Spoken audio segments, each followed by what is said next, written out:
نحمده ونصلي على رسوله الكريم اما بعد فاعوذ بالله من الشيطان الرجيم بسم اللہ الرحمن الرحیم۔ حضرات، کس وقت ایمان لانا بیکار ہے؟ سماعت کریں۔ ہر شخص کی عمر مقرر ہے، نہ اس سے گھٹ سکتی ہے نہ بڑھ سکتی ہے۔ جب زندگی کا وقت پورا ہو جاتا ہے تو حضرت عزرائیل علیہ السلام روح نکالنے کے لیے آتے ہیں۔ اس وقت مرنے والے کو دائیں بائیں جہاں تک نظر جاتی ہے فرشتے ہی فرشتے دکھائی دیتے ہیں۔ مسلمان کے پاس رحمت کے فرشتے ہوتے ہیں اور کافر کے پاس عذاب کے۔ اس وقت کافر کو بھی اسلام کے سچے ہونے کا یقین ہو جاتا ہے، لیکن اس وقت کا ایمان معتبر نہیں حضرات، کیونکہ ایمان تو اللہ و رسول کی بتائی ہوئی باتوں پر بے دیکھے یقین کرنے کا نام ہے، اور اب تو فرشتوں کو دیکھ کر ایمان لاتا ہے۔ اس لیے ایسے ایمان لانے سے مسلمان نہ ہوگا۔ مسلمان کی روح آسانی سے نکالی جاتی ہے اور اس کو رحمت کے فرشتے عزت کے ساتھ لے جاتے ہیں، اور کافر کی روح بڑی سختی سے نکالی جاتی ہے اور اس کو عذاب کے فرشتے بڑی ذلت سے لے جاتے ہیں۔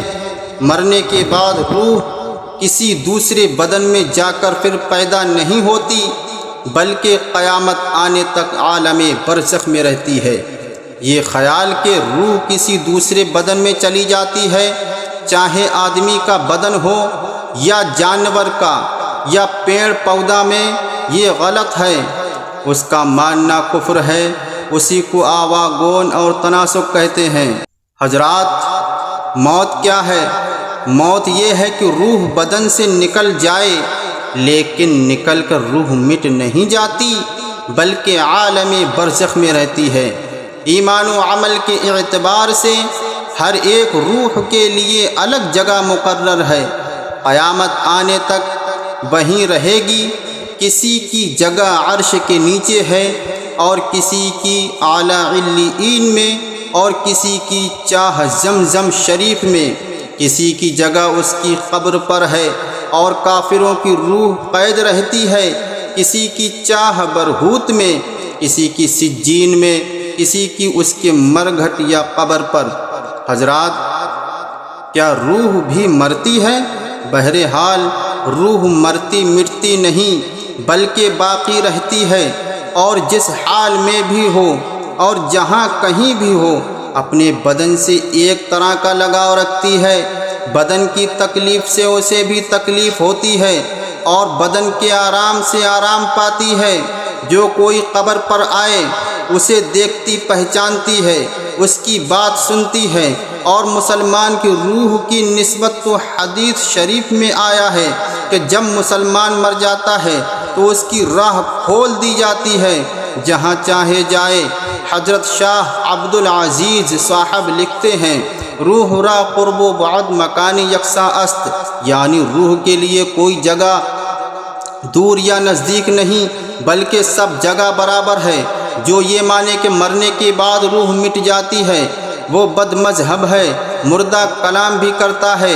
اس کی بولی عوام جن اور انسانوں کے سوا حیوانات وغیرہ سنتے بھی ہیں۔ دفن کے بعد قبر مردے کو دباتی ہے، مومن کو اس طرح جیسے ماں بچے کو، اور کافر کو اس طرح کہ ادھر کی پسلیاں ادھر ہو جاتی ہیں۔ جب لوگ دفن کر کے لوٹتے ہیں، مردہ ان کے جوتوں کی آواز سنتا ہے۔ منکر نکیر کیسے ہیں، کب آتے ہیں اور کیا سوال کرتے ہیں؟ حضرات سماعت کریں۔ اس وقت منکر نکیر دو فرشتے زمین چیرتے ہوئے آتے ہیں۔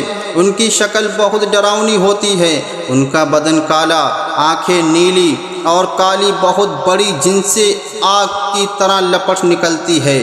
ان کے ڈراؤنے بال سر سے پاؤں تک، ان کے دانت بہت بڑے بڑے ہیں جن سے زمین چیرتے ہوئے آتے ہیں۔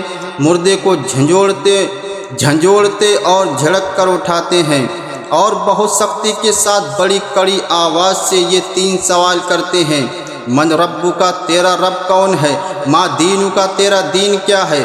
ما کنت تقول فی ھذا الرجل، ان کے بارے میں تو کیا کہتا تھا؟ مردہ اگر مسلمان ہے تو پہلے سوال کا جواب یہ دے گا ربی اللہ، میرا رب اللہ ہے، اور دوسرے کا دین الاسلام، میرا دین اسلام ہے، اور تیسرے سوال کا جواب یہ دے گا کہ ہوا رسول اللہ صلی اللہ تعالی علیہ وسلم، یہ اللہ کے رسول ہیں اور اللہ کی طرف سے ان پر رحمت نازل ہو اور درود و سلام۔ اب آسمان سے یہ آواز آئے گی کہ میرے بندے نے سچ کہا، اس کے لیے جنت کا بچھونا بچھاؤ اور جنت کا کپڑا پہناؤ اور جنت کا دروازہ کھول دو۔ اب جنت کی ٹھنڈی ہوا اور خوشبو آتی رہے گی، اور جہاں تک نگاہ پھیلے گی وہاں تک قبر چوڑی چمکیلی کر دی جائے گی، اور فرشتے کہیں گے سو جیسے دولہا سوتا ہے۔ یہ نیک پرہیزگار مسلمانوں کے لیے ہوگا، گنہگاروں کو ان کے گناہ کے لائق عذاب بھی ہوگا۔ ایک زمانہ تک پھر بزرگوں کی شفاعت سے یا ایصال ثواب، دعائے مغفرت سے یا محض اللہ کی مہربانی سے یہ عذاب اٹھ جائے گا اور پھر چین ہی چین ہوگا۔ اور اگر مردہ کافر ہے تو سوال کا جواب نہ دے سکے گا اور کہے گا ہاں لا ادری، افسوس مجھے تو کچھ معلوم نہیں۔ اب ایک پکارنے والا آسمان سے پکارے گا کہ یہ جھوٹا ہے، اس کے لیے آگ کا بچھونا بچھاؤ اور آگ کا کپڑا پہناؤ اور جہنم کا ایک دروازہ کھول دو، اس کی گرمی اور لپٹ پہنچے گی، اور عذاب دینے کے لیے 2 فرشتے مقرر ہوں گے جو بڑے بڑے ہتھوڑے سے مارتے رہیں گے اور سانپ بچھو بھی کاٹتے رہیں گے، اور قیامت تک طرح طرح کے عذاب ہوتے رہیں گے۔